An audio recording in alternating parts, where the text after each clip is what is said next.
Muito bem, estamos então ao vivo, iniciando os nossos webinários Interculturalidade em Foco, ano 2022. E durante este ano nós vamos ter 3 webinários e fiz um convite a 3 professores de português, né, a língua que nós ensinamos, a língua com a qual nós convivemos e trabalhamos, mas eles ensinam português. A gente aqui diz lá do outro lado do mundo, né? E eles lá dizem lá do outro lado do mundo também, né? Mas para nós é lá do outro lado do mundo. Então, aí a Lucila Gibo, ela mora no Japão, em Tóquio, né? Já é sexta-feira lá em Tóquio, ela está madrugando, né? Nós aqui estamos na noite da quinta. Ela vai falar sobre o ensino de português, alguns aspectos do ensino da língua portuguesa para japoneses. E depois, nos outros webinários, nós vamos ter também a grata satisfação de escutar Caio César e Roberval Teixeira falando sobre o ensino de português para chineses em Macau, e depois o Alexandre Teixeira para coreanos, né, na Coreia do Sul. Bem, vamos conhecer um pouco, né, sobre a professora. A doutora Lucila Gibo possui doutorado em Linguística pela Universidade Kyus, né, em 2014. Atualmente, ela é professora do Departamento de Estudos Luso-Brasileiros da Universidade Sofia, na cidade de Tóquio, lá no Japão. E os seus principais temas de pesquisa são o contato linguístico dentro da comunidade japonesa do Brasil, com ênfase em língua japonesa e línguas ryukianas, as categorias verbais de tempo, aspecto e modo. Então, para todos nós, Lucila, né, você é a porta aberta para o início dos nossos contatos com o ensino do português na Ásia. Eu acho que todos nós temos a curiosidade, né, já ouvimos falar sobre nos cursos de formação, sempre se fala, né? Não, mas não é assim lá com os japoneses, não é assim com os coreanos, com o argentino é assim, com o paraguaio é assim. Então, nós vamos escutar hoje, né, em viva voz e ao vivo, né? Então, iniciamos com o Japão. Eu também gostaria, né, de recordar que as relações culturais, sobretudo as de imigração, e muitas outras, né, elas nos conectam. Nós mesmos somos, né, Lucila, imigrantes que estamos morando em outros países. E elas nos conectam entre povos. Um dos grandes casos, né, é o caso do Brasil e Japão. Eu e a Lucila, nos bastidores, falávamos sobre isso, né, sobre esse intercâmbio tão profícuo e tão profundo entre o Brasil e o Japão.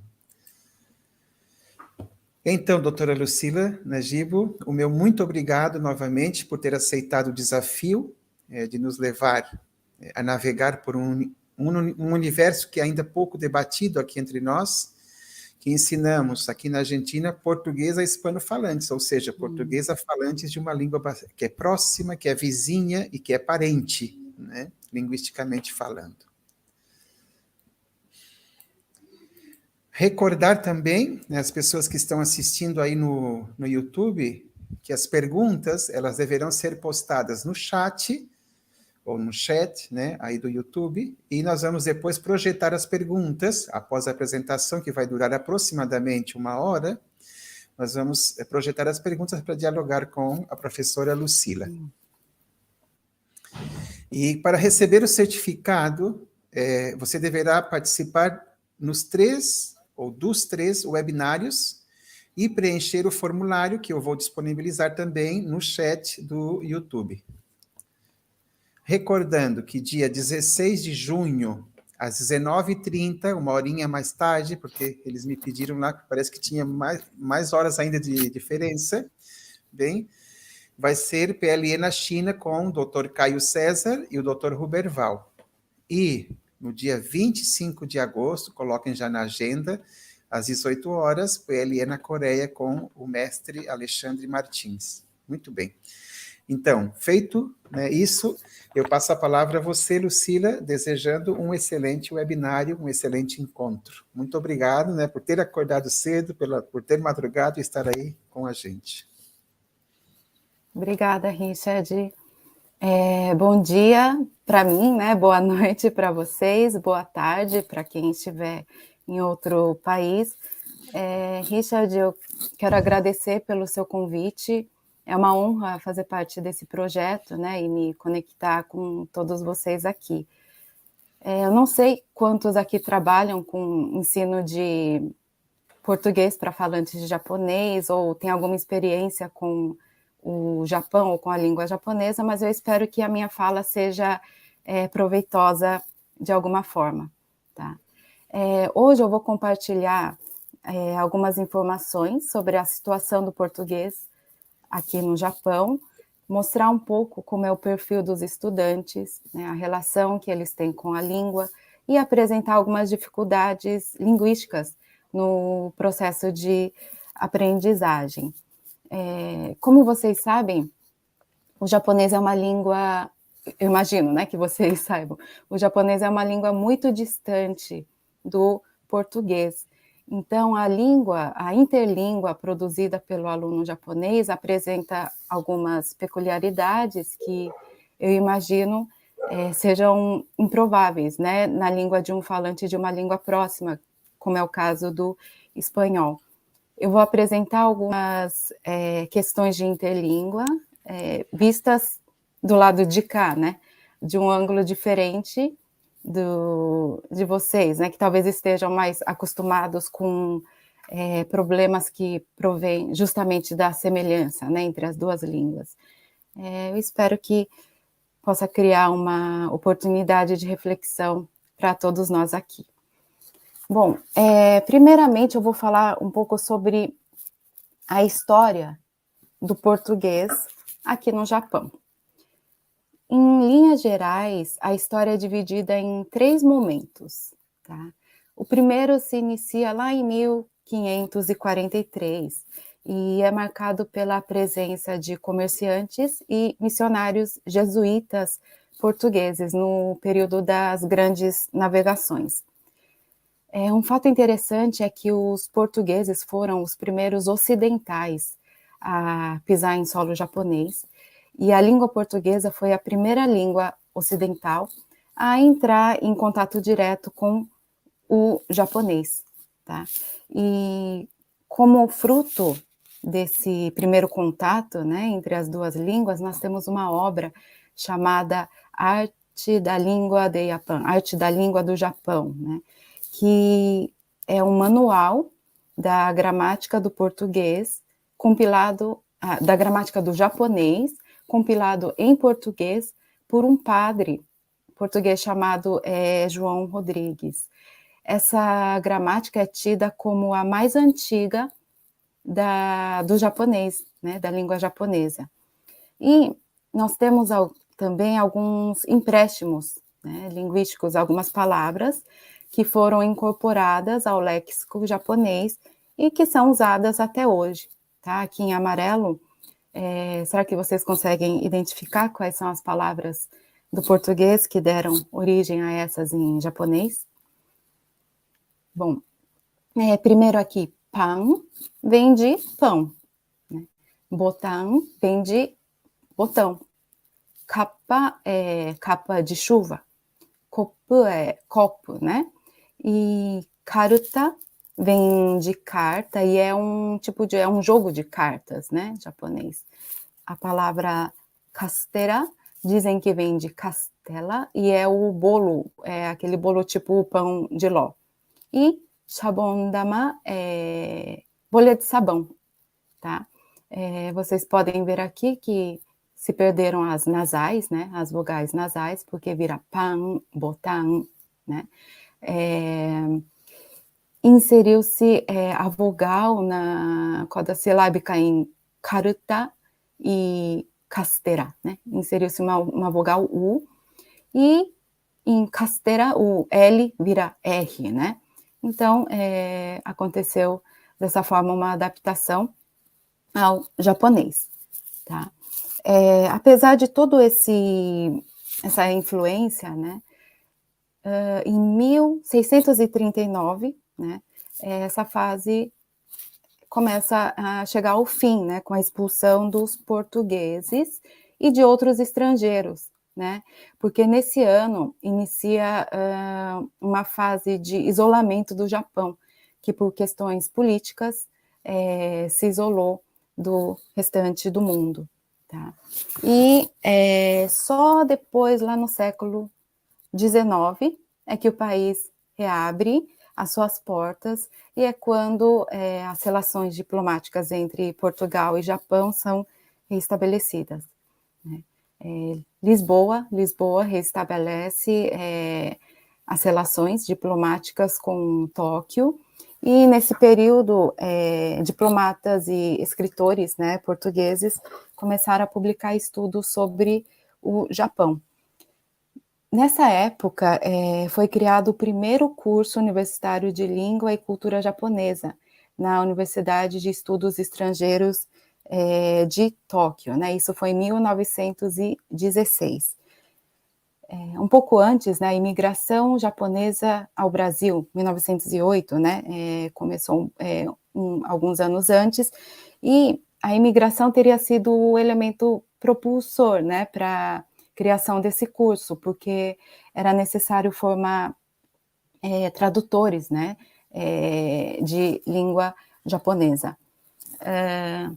E mais tarde, depois da Segunda Guerra, foram criados outros cursos, né, em universidades, mas ainda o contato do japonês com a língua portuguesa continuava sendo restrito a um grupo muito específico, né, no caso, os estudantes.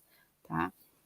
E é só nesse terceiro momento que, de fato, vai existir um contato mais direto dos japoneses com falantes de português.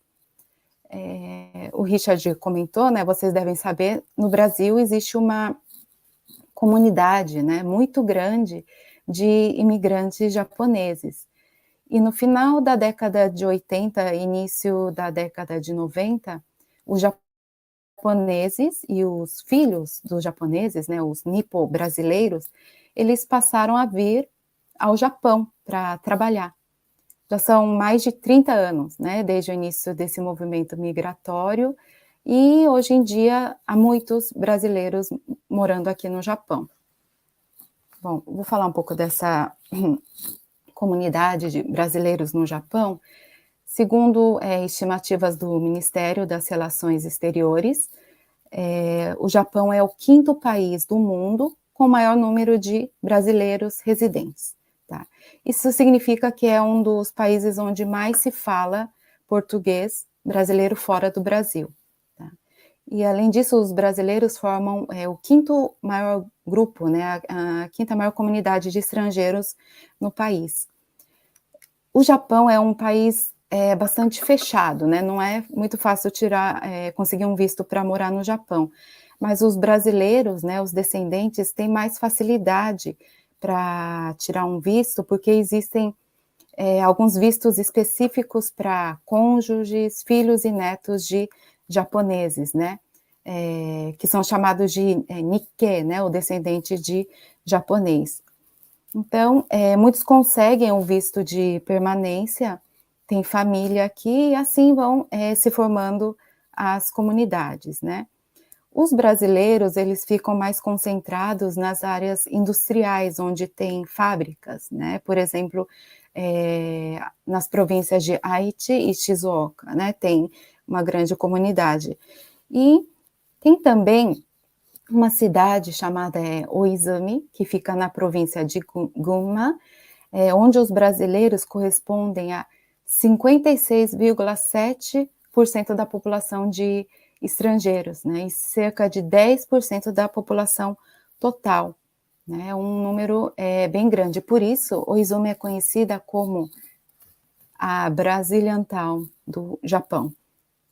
Se você vai para o Izumi, você vê assim, supermercados de brasileiros, né, e lojas como essas, né, tem placas, avisos em português espalhados pelas ruas.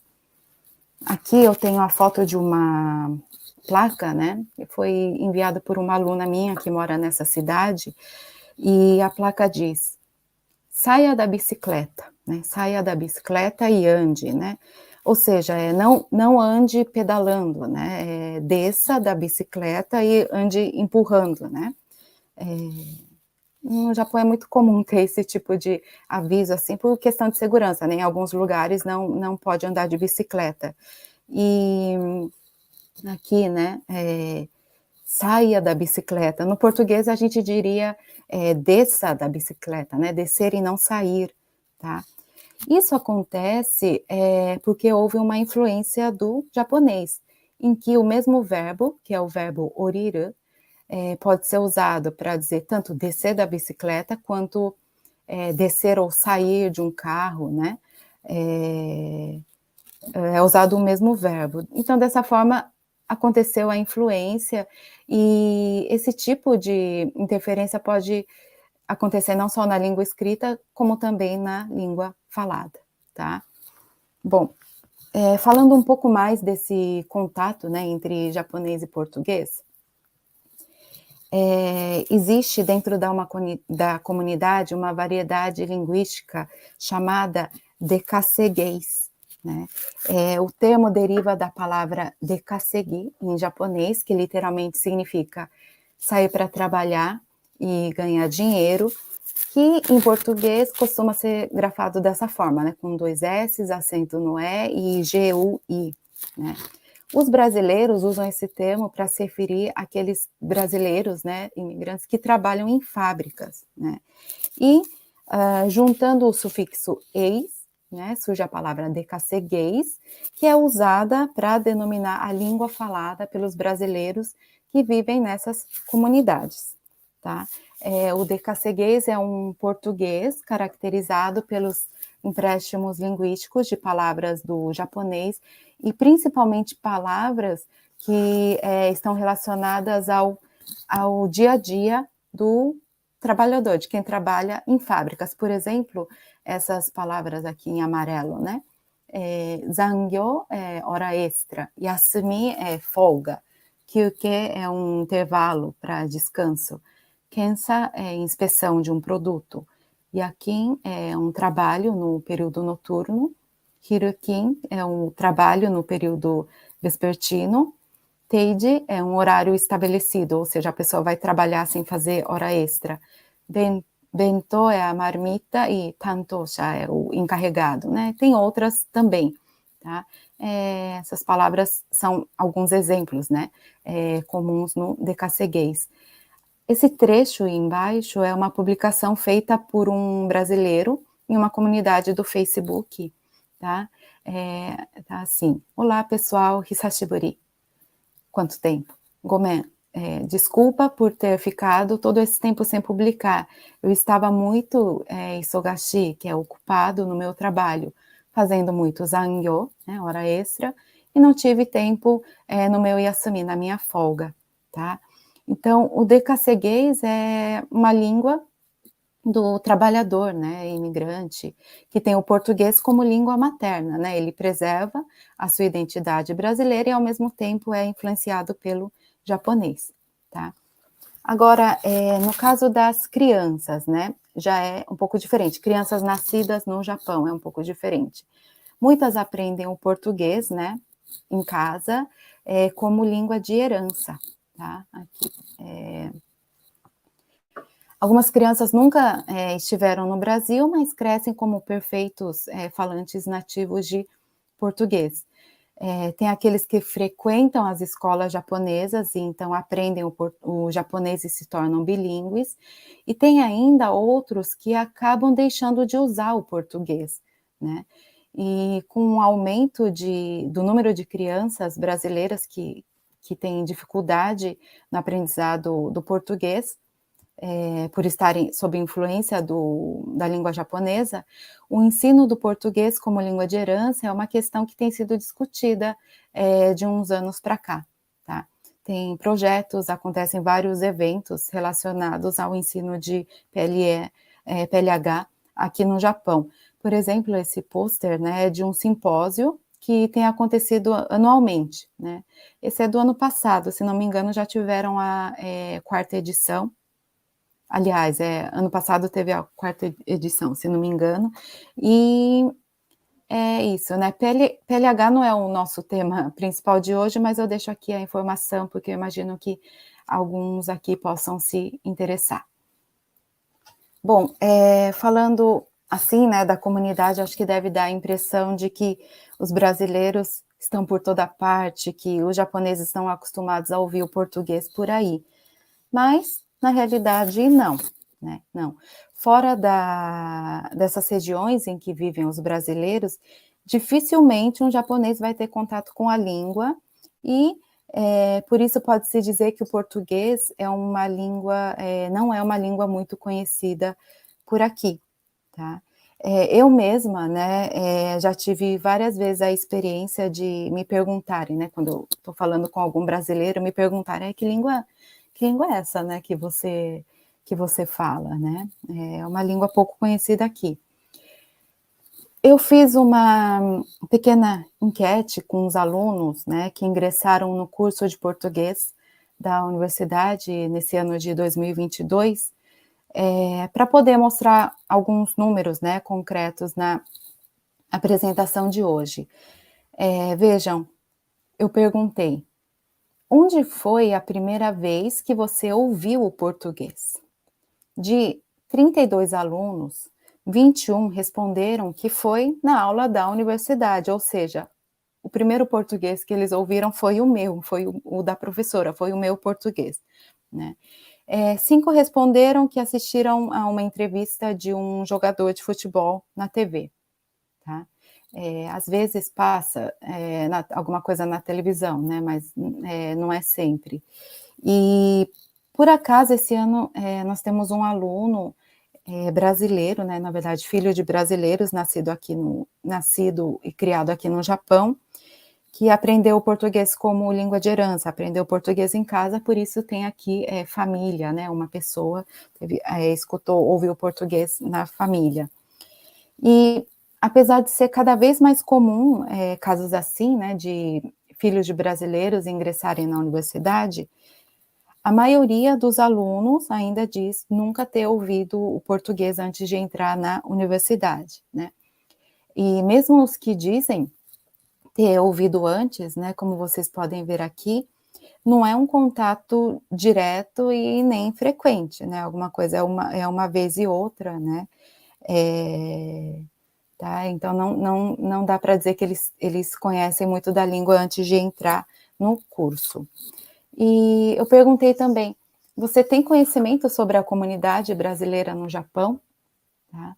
Metade diz que não sabe, não sei quase nada a respeito, né. Até pelo fato de serem alunos de Tóquio, né, nós estamos em Tóquio e tem alunos da região, ou seja, nós estamos num lugar onde não tem concentração de brasileiros, tá. Então, mesmo que o aluno saiba que existe uma comunidade, dificilmente ele tem contato, né. Então, é pouco conhecido também. Aí eu pergunto para eles: nos cafés e lojas de departamento do Japão sempre tocam músicas de fundo brasileiras, você sabia disso?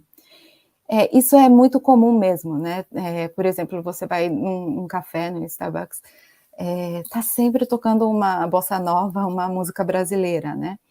E eu perguntei, né, se eles sabem, né, se isso é música brasileira e, eu sei que muitos não percebem, eu digo, não identificam a língua cantada como sendo, português, né. E foi o que confirmou essa enquete, né, 25 não sabiam, né, que era português, 5 disseram que já sabiam antes de entrar na universidade e 2 perceberam depois de iniciar o curso, tá. Dessa forma a gente vê que o português não é uma língua familiar para eles até que entrem no curso, né. Então, por que um aluno escolhe, né, estudar português? Eu sei que é bem diferente da situação do Brasil, acho que na Argentina também, onde as pessoas escolhem um curso de língua, tendo mais ou menos uma noção de como ela é, né. Mas, no Japão, até o colegial, o inglês é muito cobrado, né, principalmente por causa do vestibular. E são poucos os que têm conhecimento de outras línguas antes de entrar na universidade. Vamos ver um pouco o perfil do aluno universitário. Entre os universitários, eu cito 3 motivações principais, né, para escolher o curso. Isso segundo o que eles dizem na entrevista do vestibular ou nas aulas mesmo, né. Primeiro, é muito comum, eu gosto de futebol, né, tenho interesse por futebol. Segundo, por exemplo, conheci um brasileiro quando eu fiz um intercâmbio em algum país, né, e eu gostei da cultura, né, eu gostei da cultura brasileira. E terceiro, porque eu queria estudar uma língua diferente, né, que não fosse o inglês, uma língua diferente do inglês. Ou seja, eles são motivados pela curiosidade mesmo, né, tá.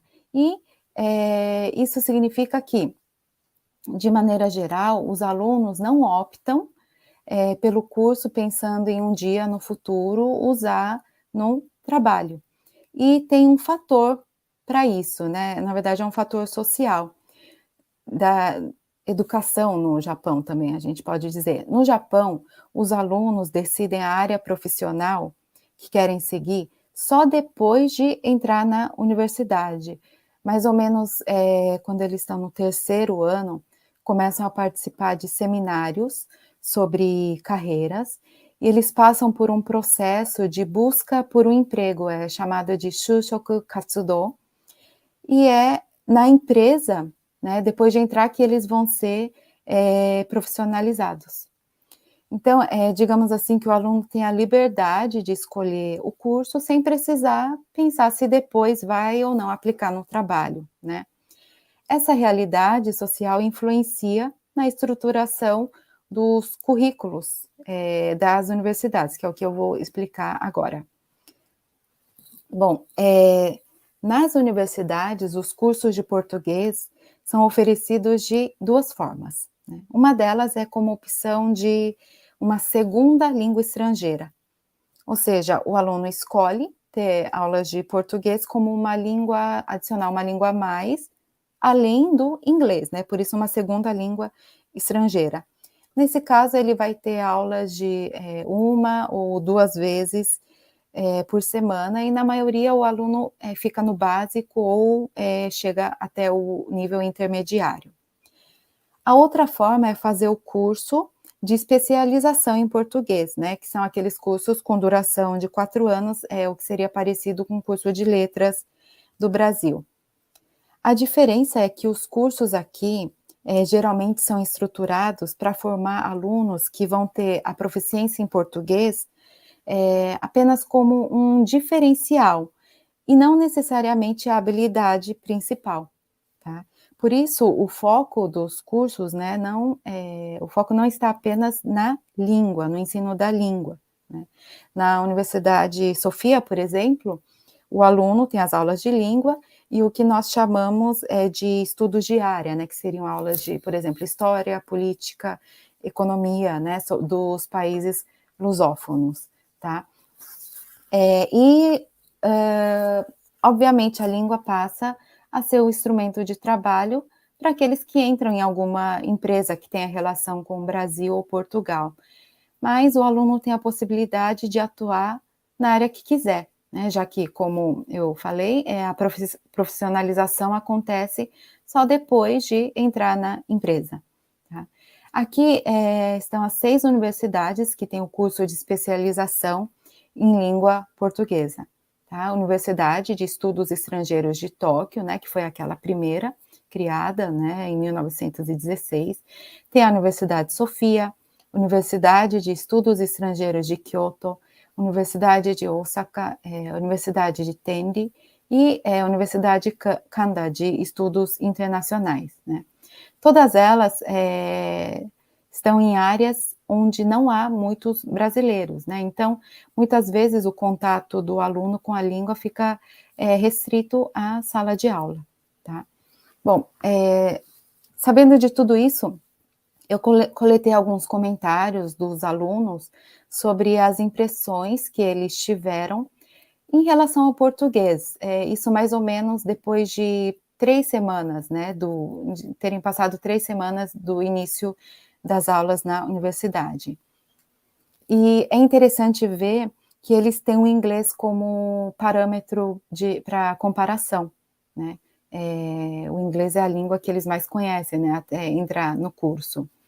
Primeiro, aqui o aluno diz: "Quanto à leitura, eu achei mais fácil do que o inglês, né, porque é só ler o alfabeto, né, o alfabeto romano, né. Substantivo masculino, substantivo feminino, né, são coisas que não tem no inglês nem no japonês, né, por isso eu quero me esforçar para aprender", né, ele diz. Depois o aluno diz, né: "A leitura das palavras, a pronúncia é relativamente fácil, né, tem muitas parecidas com o inglês, então é fácil, imaginar, tá, é fácil imaginar o significado".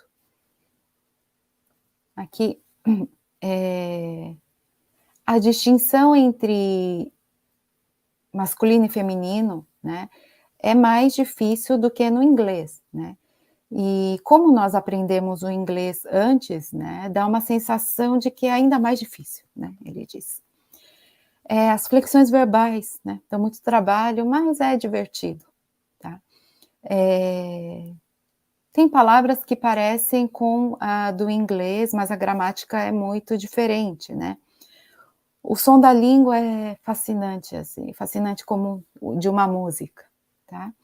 E, todo dia é uma novidade, né, todo dia é uma coisa nova. Então é assim, né, que é assim, durante as aulas é que eles começam a conhecer a língua, né. E de fato o inglês, ajuda sim, né, no aprendizado, né, ajuda, e mas também às vezes interfere de forma negativa, tá. Tudo isso, né, é bem desafiador e também é motivante, né, para o professor. Bom, agora eu vou passar para as questões de interlíngua, tá. Primeiro, quanto às vogais.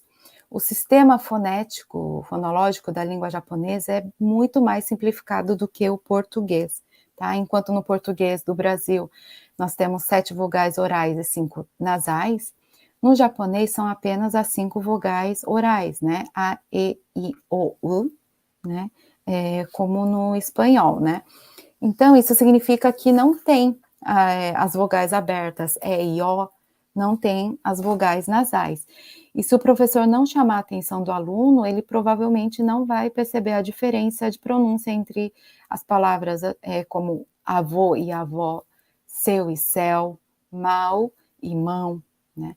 Então, praticar a pronúncia através da leitura em voz alta, desses pares mínimos é uma boa maneira de fazer o aluno se acostumar, né, aos sons, né, a distinção dos sons, tá. Bom, quando as consoantes, né, bom, aqui eu coloquei as principais diferenças, né, as principais dificuldades. No japonês, originalmente, não existe o fonema V, né, que muitas vezes é trocado pelo B, né. Então, boa e voa, né, boa, boa, né, é pronunciado da mesma forma. Não existe o L, que antes de vogal é trocado pelo R, tá. O S e o Z, anterior à vogal I, são realizados respectivamente como, shi e ji, né, shi e ji. Assim, 5, né, o aluno vai pronunciar shinku, né, e isso, assim, ele não vai perceber a diferença com shi de chico, né. 11 muitas vezes pode ser pronunciado como onde, onde. Tá? E, além desses, o falante tem dificuldade em pronunciar a fricativa, né, ji, que diante de qualquer vogal, por exemplo, já, jé, ji, jó, ju, vira já, jé, ji, jó, ju, né.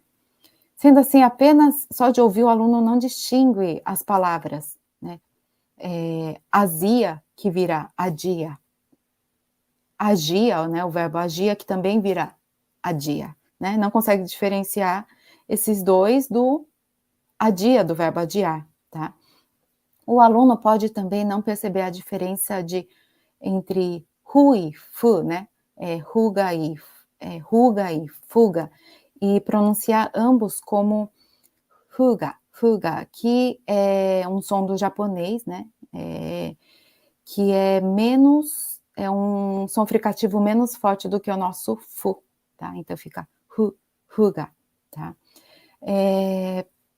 Para o aluno é difícil, né, distinguir esses sons, então conhecer a ortografia ajuda ele a perceber as diferenças de pronúncia, tá? Por isso, para esses casos também é aconselhável treinar a audição, né, a pronúncia associadas à leitura, né? Bom, e aqui nós temos, katakana é um sistema de escrita usado para transcrever leitura de palavras, né, de acordo com o sistema fonológico japonês. Ele é muito usado no aprendizado de línguas estrangeiras entre os japoneses, né. No japonês não existem encontros consonantais, né, nem a coda silábica, né, a consoante em final de sílaba, e então o katakana ele representa só estruturas silábicas, como vogal, só vogal, consoante mais vogal, né, ou pela consoante N, tá? Então, não tendo a possibilidade de consoante com consoante, né, vogal e consoante, né, acontece o seguinte, né, uma palavra como brancos, né, brancos, vai ser transcrita para o katakana, para o alfabeto japonês, alfabeto para a grafia japonesa, como burancos, burancos, tá?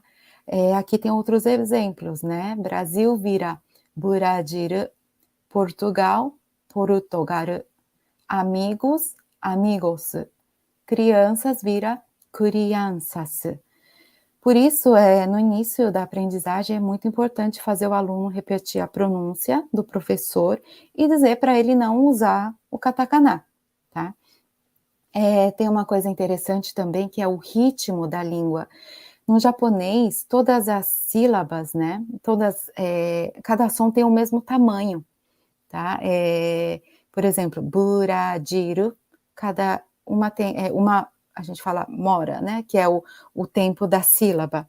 Por isso, tem que chamar a atenção do aluno para ensinar o acento do português, assim, no caso da sílaba tônica, né, tem que ensinar que, por exemplo, amigos, né, mi é a sílaba tônica, então vai ser um pouco mais prolongada, né, senão ele vai pronunciar amigos, amigos, né.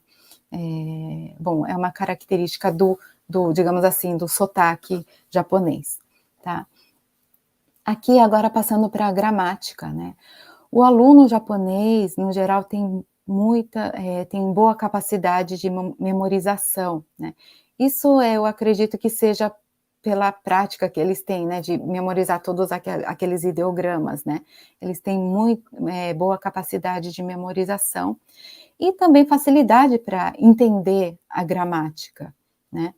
Mas apresenta algumas dificuldades, principalmente, né, no uso dos artigos, nas concordâncias de gênero e número e no uso das flexões verbais. Primeiro aqui, alguns problemas quanto aos usos dos artigos, né? No japonês não existe artigo, né? Por isso é comum haver inadequações, por exemplo, por omissão do artigo, como a frase número 1. Muitas pessoas disseram que não conseguem passar dia todo sem celular. Agora vou explicar quais são causas de febre Zika, tá? E também, justamente por ficar muito preocupado em não esquecer de usar o artigo, às vezes ele usa desnecessariamente, né, que é o exemplo 3. Eu quero passar o resto dos meus anos com a saúde, né, em vez de com saúde, tá? E também dificuldade em distinguir o uso, né, do artigo definido e do indefinido. Por exemplo, gostei bastante desse curso, cada aula tinha o tema diferente, né, em vez de um tema diferente, tá? Aqui, exemplos de inadequações quanto à distinção de gênero do substantivo, né? Eu gostei muito deste aula, porque o saúde é muito bom para nós. O raio ultravioleta tem influência sobre o pele. Eu concordo com o lei brasileiro que proíbe o bronzeamento em câmeras artificiais. Apresentações foram bons, né? Então, ou seja, tudo que não termina em A vira masculino, né? E acontece o contrário também, por ter essa preocupação, ele acaba usando feminino, a forma do feminino para tudo. Por exemplo, a próxima tema é a diferença de cirurgias plásticas de país a país, né? Tá? Esses são exemplos que eu recolhi da própria fala, né, dos textos dos alunos. Bom, quanto ao sistema verbal, esse é o sistema verbal japonês. Nesse quadro tem as formas básicas do sistema verbal japonês, que são apenas 4 as básicas. Elas estão representadas aqui pelo verbo suru, que significa fazer.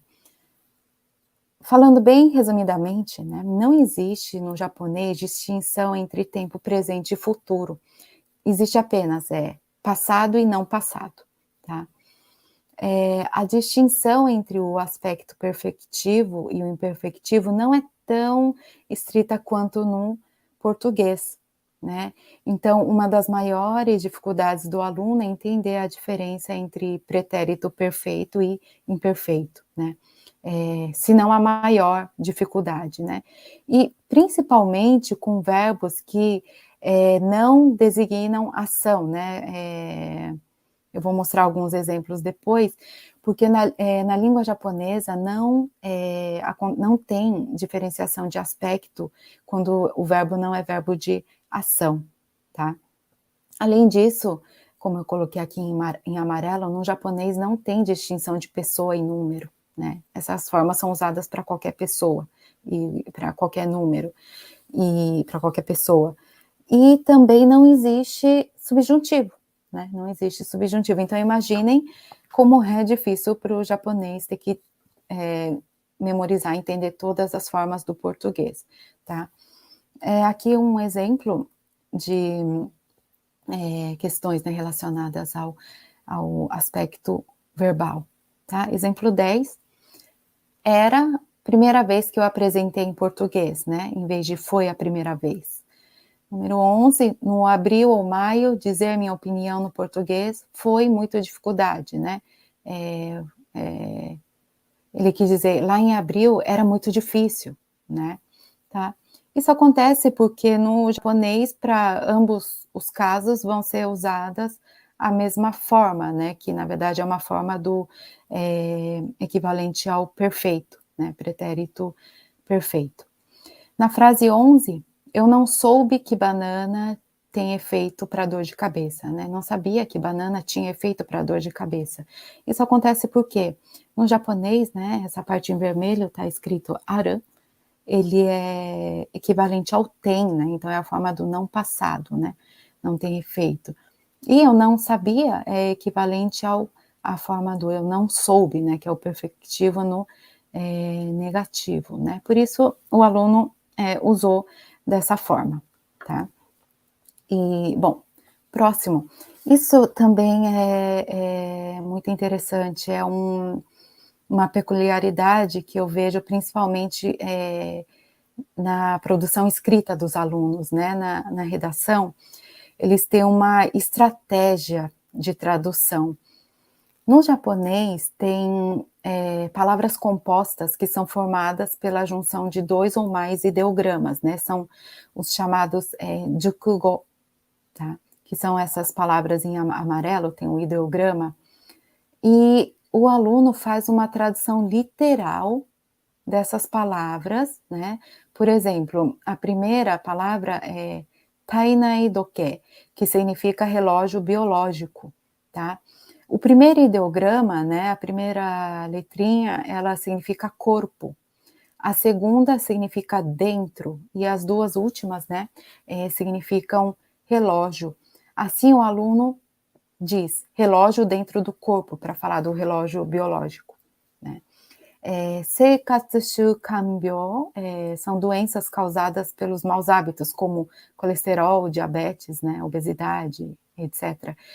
E o aluno diz doenças dos hábitos da vida, porque ele pega os 2 primeiros ideogramas, que significam vida, os 2 segundos, que são hábito, e o último, né, o quinto, é doença, né? Então, é uma tradução literal a partir desses ideogramas. Tem mais 2 aqui. Tem um exemplo, o número 13, o aluno escreve na redação: eu gostaria de ir à França por 9 noites e 10 dias, né? No português a gente diria por 10 dias, né? Isso vem de Ippaku Futsuka, que literalmente significa 1 noite e 2 dias, né? No sentido de 2 diárias, 1 pernoite, né? No japonês fala assim, por exemplo, eu vou viajar por 10 dias? Não, a gente fala, eu vou viajar... dá para falar também 10 dias, mas é muito comum falar assim, eu vou viajar por 9 noites e 10 dias, né? Ele faz a tradução literal a partir desses ideogramas. Kaigo Jukyusha, que é a pessoa que recebe cuidados, por exemplo, um idoso, né, que está, por exemplo, em cadeira de rodas, ele recebe cuidados de longa duração.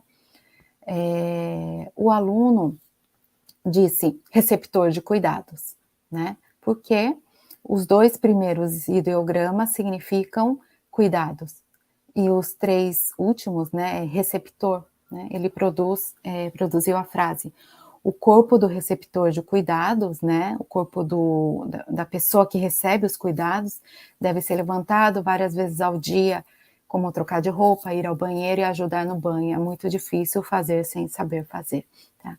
Eu penso que isso é uma peculiaridade do aluno japonês, tá? Bom, próximo, isso também é muito... desculpa, isso aqui é um exemplo que eu encontrei, é a mesma questão da tradução literal dos ideogramas, que eu encontrei num jornal distribuído na cidade de Oizumi, né, aquela cidade de brasileiros. Tá? Na parte amarela está escrito assim: como está a administração da sua saúde, né? Seria como estão os cuidados com a sua saúde.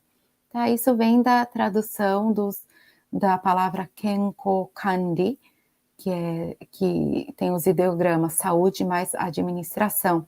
Ou seja, esse tipo de influência pode acontecer não só no aluno, mas também naquele brasileiro que está em contato direto, né? Talvez essa pessoa que traduziu saiba muito bem o japonês e acaba sendo influenciado. Bom, agora um aspecto pragmático, é uma questão que sempre causa muita confusão na cabeça dos alunos, os usos do sim e do não. No japonês, por exemplo, fala assim: você entende? Sim, eu entendo. Não, eu não entendo. Né? Até aqui é como no português. Mas quando você faz uma pergunta na forma negativa, você não entende? Você não entende? O aluno diz, sim, não entendo. Ele faz, não entende? Ele balança a cabeça assim, com um gesto de sim, né? Não entende? Sim. Né? Ou, não entende? Não, eu entendo, né? É diferente do japonês. Então, por exemplo, assim, eu falo para o aluno, você não trouxe o livro? Você não trouxe o livro? Aí ele faz assim com a cabeça. Sim, eu não trouxe, né? Isso é uma característica muito comum no japonês, né? Nós temos que chamar atenção para essa diferença. E aqui é um uso que eu observo muito nas apresentações orais. O aluno faz uma apresentação e ele termina dizendo, eu vou terminar a apresentação, né? Obrigado pela sua atenção. Não é estranho, né? Mas acho que no português a gente diria, bom, a minha apresentação é até aqui, muito obrigada, né? Isso vem do japonês, Happyou o arasete itadakimasu, né? Literalmente, eu peço licença para terminar a minha apresentação. É muito comum, né, falar assim no japonês, a finalidade é evitar as afirmações muito diretas, né? Isso é uma peculiaridade do japonês. Por exemplo, ele fala também, Happyou aritai to omoimasu, que literalmente significa acho que eu quero terminar a minha apresentação.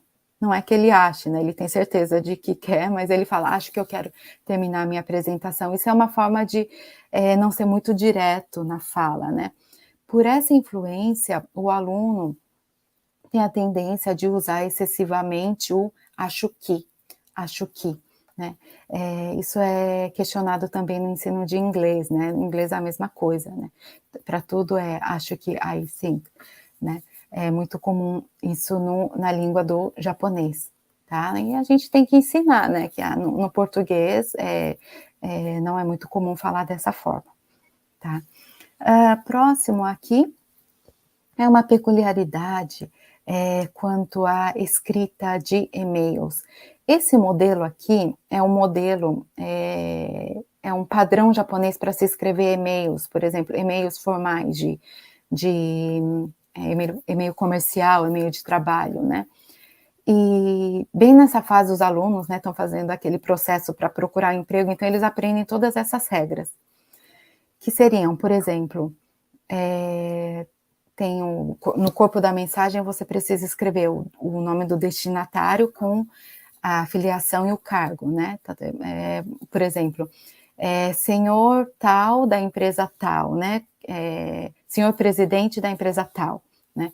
Aí cumprimenta, né, e faz a sua autoapresentação colocando de onde você é, o seu cargo, né, por exemplo, e um pequeno resumo do assunto. Nesse e-mail eu vou falar de assunto tal.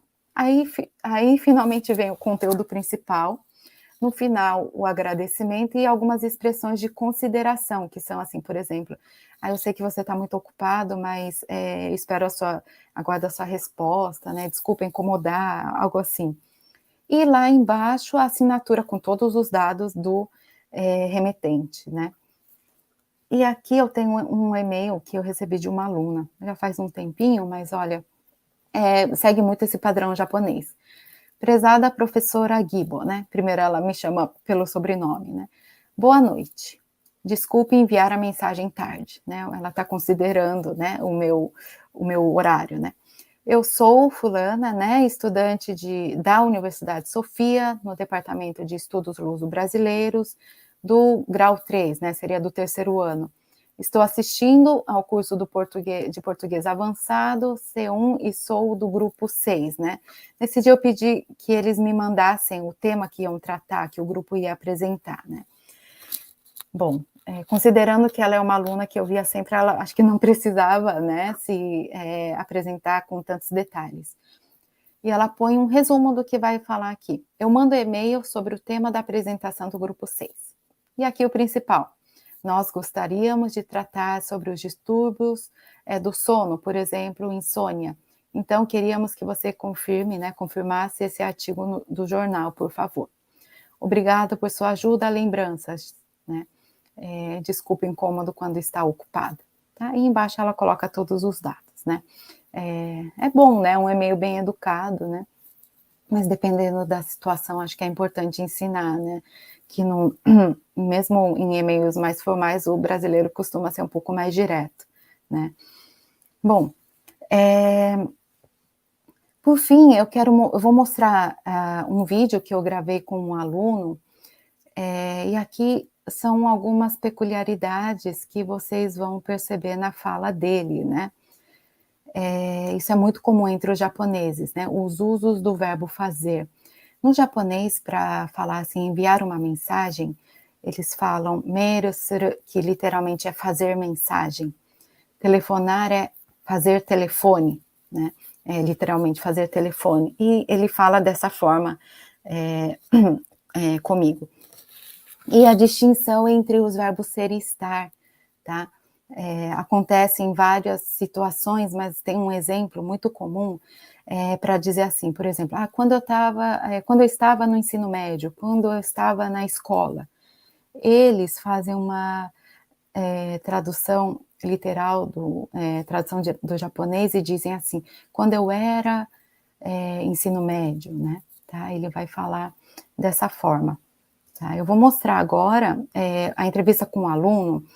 É um aluno, ele ingressou em 2019, ou seja, ele já está na verdade, no quarto ano, só que ele tinha trancado a universidade por um tempo e voltou há pouco tempo, né, então, eh vocês vão ver pela fala dele que ele, não é, assim, totalmente fluente, mas ele se comunica normalmente comigo, ele fala tudo, ele é muito esforçado, né, e apesar dos inúmeros, eh não diria erros, né, mas assim, as inúmeras peculiaridades na fala dele, por influência do japonês, né, todos esses que eu tratei agora, ele consegue manter uma comunicação, comigo sem problemas, tá. É um vídeo de mais ou menos, 8 minutos, tá, eu quero que vocês ouçam lembrando de tudo que eu falei, tá. Por favor, Richard, pode colocar o vídeo. Falei para você, eu estou gravando essa entrevista porque eu quero mostrar para outros professores que ensinam português como é um aluno japonês, tá? Por isso eu quero conversar com você, você pode falar naturalmente, como sempre. Ok. Bom? Bom, Yukiro, quantos anos você tem? Eu tenho 22 anos. 22 já, né? Você entrou na universidade em que ano? De 19 anos. Quando eu tinha 19 anos, né? Uhum. Foi em 2019, né? Sim. Sim, sim, eu lembro. Ikihiro, primeiro, eu queria que você me dissesse por que você escolheu estudar língua portuguesa. Eu escolhi estudar português porque eu não tinha a capacidade de falar português, mesmo se minha mãe é brasileira. Sua mãe é brasileira, né? A sua Sim. mãe, ela nasceu no Brasil Eu e nasci no Brasil. Nasci no Brasil. ela é descendente de japoneses. Hum? Ela é descendente. Ela é Sim, sim. como eu, né? Hum. Como eu. Nikkei, né? Sim, Nikkei, né? Ela fala português? Sua língua, como se fala? Sua própria língua é português. A língua materna dela, né? Primeira língua dela, né? Sim. Mas ela fala japonês também. Muito bem. E com você, ela fala em japonês ou português? Japonês. Tudo japonês. Tudo japonês. Tá. Em casa ela não usa português, nem um pouquinho. Às vezes usamos português, por exemplo, like nome da verduras, fruta, like coisas muito simples, like desliga a luz, desliga a Desliga. televisão, né, como isso. Entendi. Entendi. Então você escolheu estudar português por influência da sua mãe. Sim. Entendi. E agora, né? Você tem contato com brasileiros? Sim. Lá no Brasil eu tenho a minha avó Hum, e meus primos uhum, e meus primos e tios, tias. uhum. E você fala com eles em português? Às vezes eu faço mensagem Aham, no Instagram aham. e aprendo português um pouco. Tá. Que bom, né? Você Sim, consegue se comunicar com eles. sim. Você já foi para o Brasil? Depois de entrar na universidade? Sim, sim. Não, porque não consegui ir ao Brasil por causa do corona, né? Tá, tá. Por causa do corona, né? Mas Mas aí eu fui ao Portugal. você foi para Portugal? Sim. Sim. Quando você foi? Quando eu tinha 20 anos, Ah, ah, logo antes da corona. tá. Isso foi de viagem? Sim, só um dia. Um dia de viagem. Você me contou essa história. Sim, Você estava na Europa sim, e passou sozinho. um dia em Portugal, foi, né? Eu E lembro. depois de Portugal eu fui a Barcelona, né? Tá. Aham, Porque eu tinha meu amigo em aham, Barcelona. tá. E você conseguiu usar o seu português lá em Portugal? Só um pouquinho. Um pouquinho. Agora, então, você tem mais contato com seus familiares que estão lá no Brasil, né? Seus Hum. tios. Aqui no Japão, você tem contato com brasileiros? Ah, eu acho não, né? Não, não tem muitas oportunidades de falar português no Japão. É, né? Então, como você faz para praticar? Eu uso português no meu trabalho É. e agora eu estou trabalhando em uma empresa que fazendo propaganda, né, de empresa, É? Kyujin, a É. empresa, né? É. E lá eu faço, às vezes, né, faço tradução Ah, e escrevo propaganda ah, no português. em português. Aí você escreve, mas tem oportunidade de falar também? Às vezes, né? Tem, às vezes tem. Ah, que bom, né? E agora, né, que você fala mais, né, mais do que quando entrou, Uhum. você usa mais português com a sua mãe? Sim. Quando faço mensagem com ela, né? Eu uso português às vezes. E quando tenho nenhum erros, É. ela corrige para mim. Ah, ela corrige para você. E você escreve ou você telefona para ela? Escreve. É. Escreve. Para falar, você não fala muito em português com a sua. Eu não faço telefone. Ah, entendi.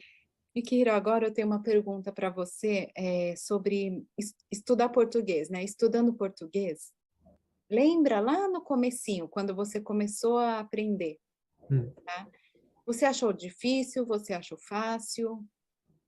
Eu achei muito difícil, Ah, porque eu estudava inglês quando eu era no ensino médio, né? No Japão. uhum, E comparado com o inglês, a gramática, tudo diferente, né? aham. É tudo por exemplo, o quê? Por exemplo, substantivo, Aham. like tem, uh, like, tem palavra feminino, Ah, masculino e like, outras. E masculino e feminino tem, né? É verdade. No japonês não tem, né? não tem. Ah, E verbos também, muito difícil para mim. Like, inglês, só muito simples, né? é mais simples, né? E, Sim, mas Kira, como você faz para memorizar ah, os verbos? memorizar. Like, eu moro sozinho, né? Aham. Então, like, quando eu estou no casa, né? Eu falo sozinho, né, português. Like, o que eu acho e que eu achei ruim, eu Ah, falo em português. você pensa em português, então. Sim, Você fala com sozinho. consigo mesmo em português. Ah, isso é muito bom, né? Sim. É uma boa ideia, né? Você é esforçado. E Kira, uma última pergunta. Como a sua mãe se sente, né, sabendo que você está estudando a língua dela? Ah, ela falei que no primeiro era sentiva, sentiva que preocupando minha futuro, né? É. Porque aqui no Japão não tem muitas oportunidades de usar português e não tem nenhum contato com trabalhos e português aqui no Japão. Aham. Mas agora, sabendo eu posso falar português, que a língua é minha língua materna de minha mãe, Aham. ela parece muito feliz. Ah, que bom, né? Imagino, sim, que ela fique bem feliz.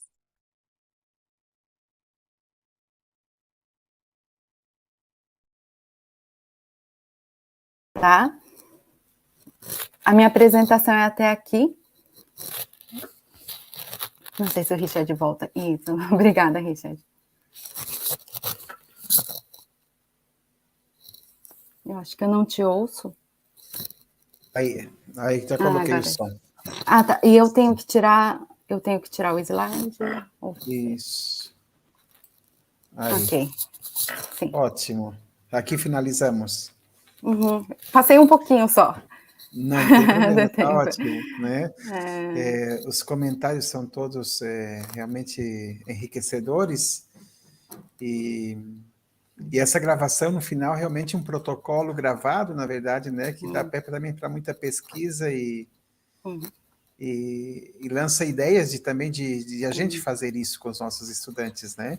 Bem, que bom. eu tenho aqui algumas questões para, desculpe, para dialogar, bem. A primeira delas, quando você falou né, o português foi a primeira língua em contato com o japonês, né? O português como língua europeia ou ocidental, né? Sim. Isso para a gente é algo assim que choca, né? Choca muito porque sabemos pela história como chegou lá, etc. e tal, né? E as influências. E me fez lembrar de uma palavra, não sei se a palavra chá também tem origem no português, que está no japonês, ou é uma confusão que a gente faz isso? Eu acho que é o contrário. Ou ao contrário, que o português pegou emprestado. Isso. O português também, por isso eu queria dizer, o português também acabou pegando algumas palavras, né, do japonês. Sim. Porque em espanhol é T, né, em francês acho que é alguma coisa com T, italiano parecido, agora, né, em português é chá e chaleira, né? Sim, quando em espanhol é T e teteira, por exemplo, né? A palavra chá inclusive tem um ideograma, né? Vem originalmente do chinês, então por isso a gente sabe que a origem é aqui, né? E as palavras, os empréstimos linguísticos do português, que são usadas no japonês, são escritas com aquele alfabeto que eu apresentei, que é katakana, né? Que não existe um ideograma, então é uma palavra que foi adaptada ao japonês. Isso. Muito bem. E, bom, isso foi uma primeira questão assim, que é interessante, porque a gente hoje fala do plurilinguismo da língua portuguesa, né? Fala o português em Macau, o português na Ásia, na Índia, né? Mas o português, como ele teve essa audácia, né? O povo português, a partir de toda a colonização, das viagens, das grandes navegações, de chegar aí, né? Nesse país. E hoje a gente tem esse intercâmbio tão grande, né? Que continua acontecendo com outro país de língua portuguesa que também está relacionado com as navegações dos portugueses. Bem, então, excelente conhecer um pouco, né, sobre a presença do português no Japão. Agradeço muitíssimo essa primeira visão assim histórica, bem, e saber que o Japão é o 5º país, né, com o maior número de falantes de português fora do Brasil, né? A Argentina acho que é o 2º país, ou o primeiro país com mais professores de português formados depois do Brasil e de Portugal, né? Acho que assim, bem. Então temos aí essas coisas, os números que nos colocam de um lado e do outro, mas é um dado importante, né? Porque e, na verdade, em outros anos foi até uma posição acima ainda. Nos últimos tempos acabou diminuindo, né, o número de brasileiros aqui no Japão, mas talvez a tendência seja aumentar de novo, né? Já foi até bem maior esse número. Outra questão que eu assim, prestei bastante atenção é onde usamos o português no Japão e por quê, né? Que isso também é uma variável importante, né? E que está relacionado com a indústria, com o comércio, com os lugares onde isso acontece, né? Mas nas universidades, como que você mencionou, parece que, não sei se eu estou me lembrando bem, né? Você diz, nessas universidades, o português está na sala de aula, não está fora da sala de aula. Só então, na sala de aula. As universidades estão localizadas em lugares geográficos onde não há comunidades assim, de brasileiros. Sim, que são nas capitais, né? Porque as comunidades estão mais nas cidades onde tem fábricas. Na verdade, recentemente, uma universidade na província de Haiti, que é onde tem mais brasileiros, está aumentando o curso, né? Então, mas assim, as mais antigas estão nas capitais, Tóquio, está em Kyoto, né? Onde não tem brasileiros, tanto que elas foram, a maioria desses cursos foram criados antes desse fluxo migratório de brasileiros para o Japão. Bem, Aproveitando isso, né, das universidades, também me chamou a atenção o tema de que, quando você fala que o foco não está apenas na língua, mas também em estudos de áreas, né? Sim. Por exemplo, história, geografia, administração, economia, e se faz em língua portuguesa isso? Ou em japonês? Em japonês. Porque em japonês, é ministrado por professores japoneses do departamento, okay. Né? É em japonês. Ok. Mas Dependendo sobre os países... do professor. Sim, lusófonos, África, os países da África, Portugal, né? Sim, então são temas diversos. Aulas em japonês. Porque então não daria para falar de um ensino, assim, usando o jargão, o ensino específico de português, economia em português. É incipiente, talvez. Seja incipiente, talvez. Sim, não é em português, né? É a economia de um país de língua portuguesa, né? Digamos assim. Ok. Por isso muito... desculpa. Diferente do que a gente imagina de um curso de letras, né, no Brasil, que o aluno estuda língua, literatura, né, linguística, né, é um pouco diferente disso. Bem. Eu tenho mais perguntas, mas estou vendo que no chat aparecem algumas, eu vou começar com a do Wilson, que é um colega aqui de Córdoba, e ele diz assim, o português que se ensina é o do Brasil, mas tem aluno que prefere o português de Portugal?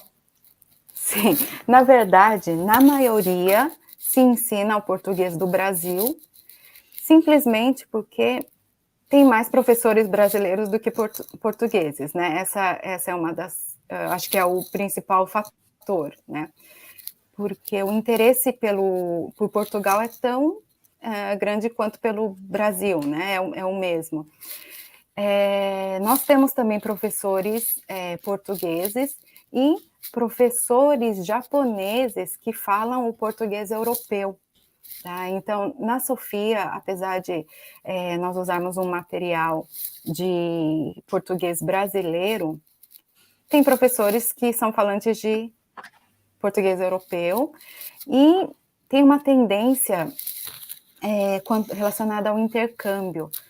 Por exemplo, nós temos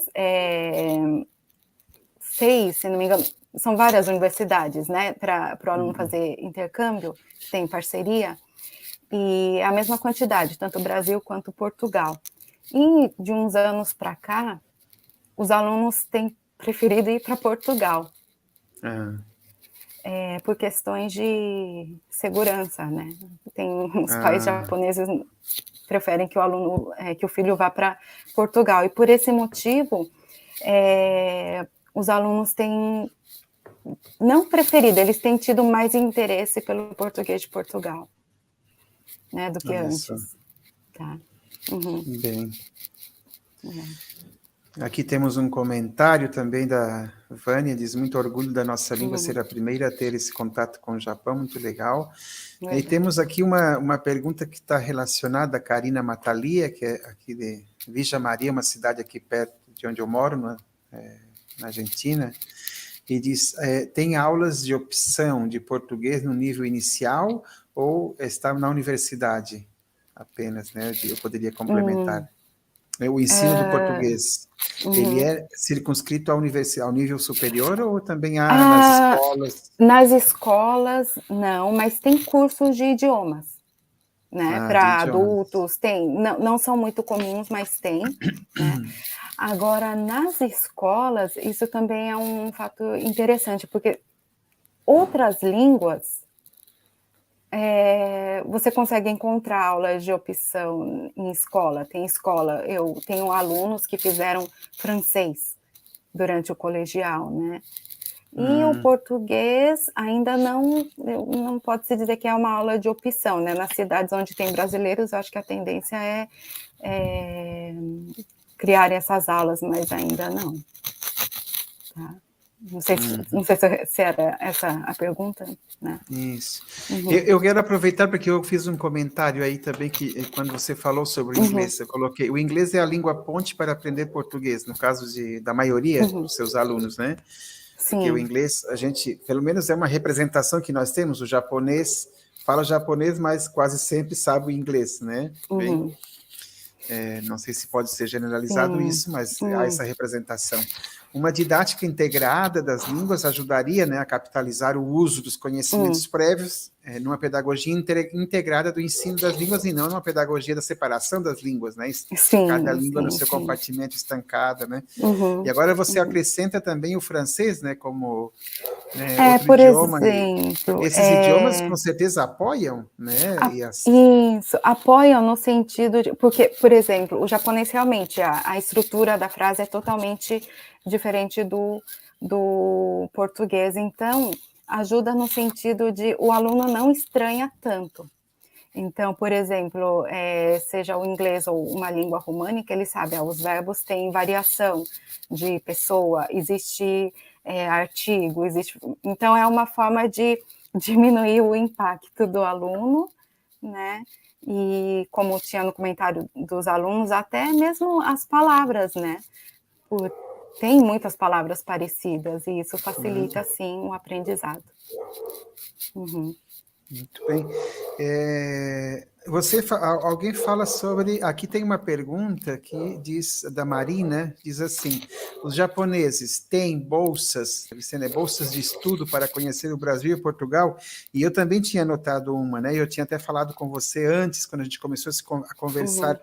As possibilidades de intercâmbio, né? Porque, por exemplo, eu pensava aqui, né, na Argentina, que interessante seria colocar, né, num tandem, por exemplo, um aluno seu japonês que está aprendendo português aí com você e um aluno meu ou de algum outro professor aqui da Argentina que está aprendendo português aqui na Argentina e eles, entre eles, né, se entreajudando para sair desse, às vezes, do tandem que está sempre conectado com línguas muito próximas, né? Mas aqui é uma pergunta bastante específica, né? Se há bolsas para conhecer o Brasil.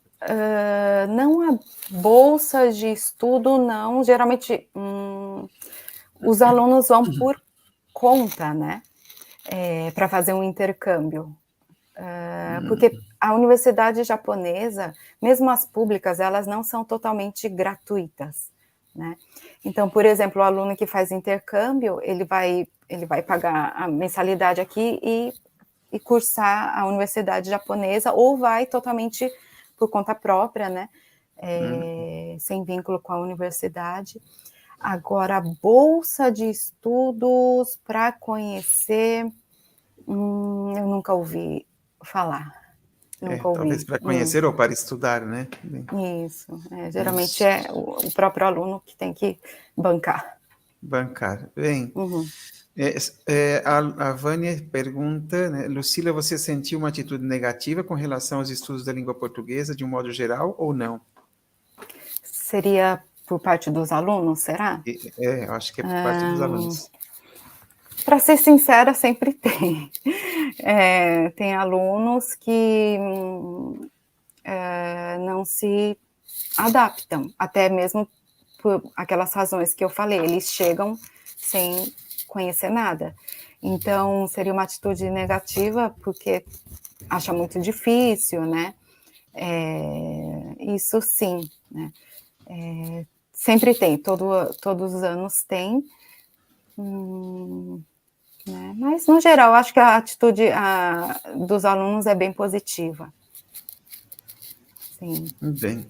Bom, temos várias perguntas. Eu tenho mais uma, que é atividades didáticas e material didático, né? Porque quando você mencionou as dificuldades aí com as consoantes ou, né, na questão da fonética, eu disse que tipos de atividades há? Há livros, há material produzido, vocês trabalham de forma independente, esses livros estão publicados, são de acesso aberto, é possível baixar, tem que comprar. Então, seria interessante, porque esse intercâmbio é frutífero, porque algumas questões que você levantou, nós também vivenciamos, né? Uma delas, B e V, por exemplo, no espanhol e português, né?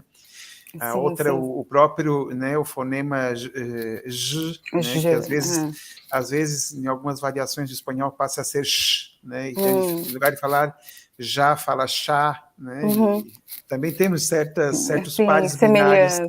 que Sim, nos sim, sim. complicam a vida, entre aspas, né? Porque o Aham, portunhol também não deve ser estigmatização, né? sim. Nós falamos de portunhol, né? Não sei como vocês falam aí, né? A estigmatização da fala. Bom, primeiro quanto ao material didático, tem material produzido aqui no Japão em japonês. Aliás, tem vários materiais, porque principalmente para ensinar gramática, com explicações em japonês. Isso eu acho que é uma característica do aluno japonês. Como eles são bastante, assim, detalhistas, minuciosos, né? Então, querem, assim, tudo explicadinho. Então, com o aluno japonês, funciona muito bem a apostila feita por um professor japonês, né? Aliás, as aulas de gramática, pelo menos na nossa universidade, as aulas de gramática são dadas por professores japoneses, né? Que conseguem explicar usando todos os termos, né? E os professores nativos são encarregados das aulas de conversação. Para isso, nós usamos material comprado fora, importado, tá? Nós usamos material comprado e tem universidade que tem o seu próprio material, tá? Mas nós preferimos comprar porque são vários professores, não, como você perguntou, não é independente. Nós temos média de 60 alunos por ano que ingressam no curso de português. Então, as turmas são divididas, cada professor fica com uma turma, e pela necessidade de andar igual, né, nós usamos um material comprado para que qualquer professor não, né? Mesmo que o professor não seja um especialista em linguística, né, ele possa dar uma boa aula tendo um bom material. Né? Quanto às atividades, também varia muito de professor para professor.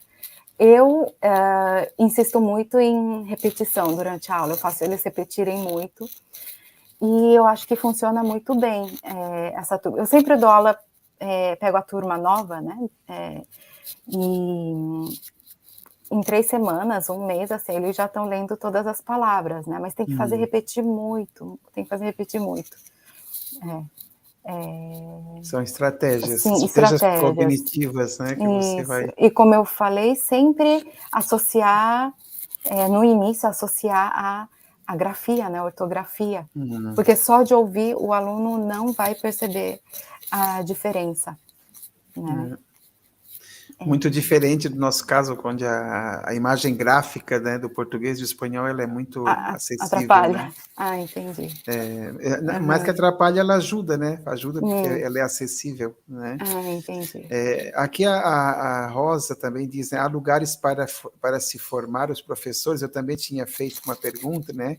Se há cursos de formação de professores especificamente ou são todos de português, né? De PLH, de PLE, não. Porque os professores não são necessariamente professores formados em letras. Eu sou, né? Por exemplo, eu trabalho com essa área de linguística, mas como tem aquela questão dos estudos de área, né, então, às vezes, um professor, ele é especialista em educação, ou até uma área, história, que seja, e dá aula de português. Então, infelizmente, não tem um curso de formação para professores de PLE, mas foge um pouco, mas tem um pouco, sim, tem cursos em trabalhos, né, relacionados ao PLH. Bem, eu tenho mais 2 perguntinhas, já no chat também já está finalizando. Bem, uma delas é quando você mencionou a questão lá do uso dos artigos e acaba usando artigo onde não precisa usar artigo, né? Bom, em português nós temos, né, a perífrase, né, de futuro, vou fazer, que não tem preposição, que em espanhol, sim, é voy a hacer, que tem a preposição, mas depois nós temos começo a trabalhar, que não tem a preposição, então também há uma tendência a colocar a preposição. Começo e escreve começo a trabalhar, sem a preposição. Então, essa estratégia, né, de hipergeneralização ou sobregeneralização, ela acho que é comum em todo o processo de universal. Aprendizagem de língua, né? Sim, e aqui, aproveitando o ensejo, os artigos, eles mesmo existindo em português, sendo obrigatórios, né, no uso em português, em espanhol, em francês, em italiano, só para falar dessas 4 línguas que têm uma raiz aí, uma familiaridade própria do latim, né? E o artigo estar presente continua sendo vamos dizer assim, algo que não é tão claro. O simples fato de dizer a Maria veio, a minha amiga, ou minha amiga, né? Ou dizer, por exemplo, o 20% em espanhol, e em português dizer 20%, que não pode usar um artigo diante de porcentagem. As regras também, mesmo existindo, já são um pouco difíceis. E quando não há, eu acho que é um trabalho extra, né, para quem tem que ensinar, né, porque vai gerar tudo isso. Nesse processo de consolidação, incorporação dessa língua que está presente, né? Sim. Aquela hora teve comentário pra... Sim, mas aquela hora teve a pergunta se tem alguma atitude negativa, né? Os alunos, eles têm uma atitude bem negativa com os artigos, porque é muito diferente, né, do japonês. Não basta só entender a regra, né? Mas pensa do outro lado, para nós, né, também, como se comunicam sem os artigos, né? Sim. O que fazem para determinar ou indeterminar, ou pluralizar, não pluralizar, né? E a gente sabe que as línguas têm essas nuances, né? Mas Sim. É interessante. O tema dos artigos é fascinante, né? Porque se você coloca um artigo e delimita a carga semântica de um substantivo, já há um uso. Se eu digo, foi acusada da morte, foi acusada de morte, então, morte, qual é a morte? De morte, não sei. Sim. E justamente, né, pelo japonês ter uma estrutura diferente, né, ele vai ter outros meios para expressar, né, o que a gente faz com os artigos, né, que é totalmente diferente do português. Né? Eu me lembro, você me fez lembrar do grego, quando eu estudava grego, porque tinha lá o tal do aoristo, alguma coisa assim, que era um tempo verbal que não dava para traduzir como passado, né? Então a gente se aproximava de um outro passado para tentar expressar alguma coisa, que era um passado que não existia, né? Bom, isso eu acho que vai estar presente sempre, né? Nós temos também tempos verbais que estão no espanhol, que não estão no português, e tempos verbais que estão no português, mas tem outra, expressam outra coisa, isso vai estar constantemente. Eu gostaria de finalizar, né, e perguntar se há alguma coisa assim engraçada, né, sobretudo do ponto de vista pragmático, que você poderia contar, uma anedota, alguma coisa que acontece, né, por exemplo, né, se é possível falar sobre isso, se você lembra de alguma anedota assim, que a gente tem muitas aqui, né, em espanhol. Pragmático? Porque uma vez, por exemplo, eu quando estudei pragmática num dos cursos, né, o japonês, ele não é direto, ele é indireto, é verdade. Sim, isso é uma questão. Certa... Sim, por exemplo, assim, o japonês, ele fala uma coisa e quer que você entenda a outra. Isso é muito difícil, mas eu acho que para o aluno é mais fácil, porque nós somos mais diretos. Mais diretos, né? O contrário acontece, né? Para o brasileiro que aprende japonês, né? Por exemplo, digamos assim, a pessoa fala assim, nossa, como essa sala está quente, né? Ele quer dizer, por favor, você pode abrir a janela, né? Isso é muito característico da língua japonesa. Então, eu penso assim, que para os alunos japoneses acaba sendo mais fácil entender o português, né? Porque é mais direto e eu acho que para eles é engraçado que o professor brasileiro, às vezes, ele é muito assim, direto, né? E o imperativo? Imperativo, o japonês é tudo muito assim, tem várias formas de expressão, mas existe o imperativo, mas também existem vários níveis de polidez, né, para você fazer um pedido, para você dar uma ordem, né, então, imperativo também. Mas mesmo assim é o imperativo mais indireto, não é tão direto. A não ser que seja... Você vai dizer assim, fecha a porta, Lucila. Em japonês, né? Em japonês pode ser... Tem várias formas.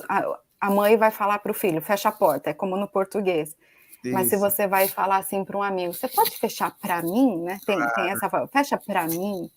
Né? Aí eu costumo ensinar fazendo a relação com o japonês, porque eles têm essa noção, né?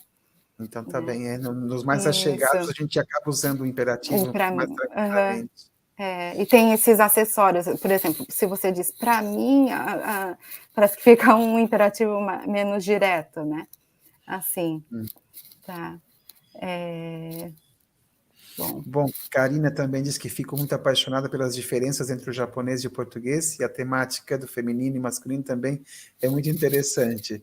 Sim, bom, sim. Nós ficaríamos a noite inteira falando, né? Sim. E a minha última pergunta é, quanto tempo, mais ou menos, leva, né, para o japonês falar como o seu aluno aí falava no vídeo? Então, esse aluno, na verdade, ele trancou o semestre, né?